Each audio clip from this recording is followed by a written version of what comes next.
ગુજરાતમાં આગામી 4 દિવસ દરમિયાન માથું ફાડી નાખે તેવી ગરમી પડવાની આગાહી કરવામાં આવી છે।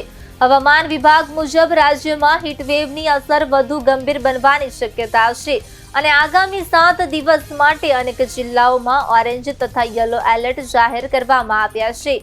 અમદાવાદમાં આગામી 5 દિવસ માટે ઓરેન્જ એલર્ટ જાહેર કરવામાં આવ્યું છે, જ્યારે હવામાન વિભાગે ચેતવણી આપી છે કે આગામી 1 થી 2 દિવસમાં આ સિઝન તેમજ ગત વર્ષની ગરમીનો રેકોર્ડ તૂટી શકે છે।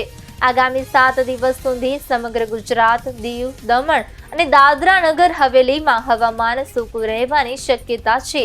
નોર્થ ઇસ્ટ રાજસ્થાન વિસ્તારમાં સાયક્લોનિક સર્ક્યુલેશન સક્રિય થતા આગામી 3 દિવસમાં મહત્તમ તાપમાનમાં 2 થી 3 ડિગ્રી સેલ્સિયસનો વધારો થઈ શકે છે।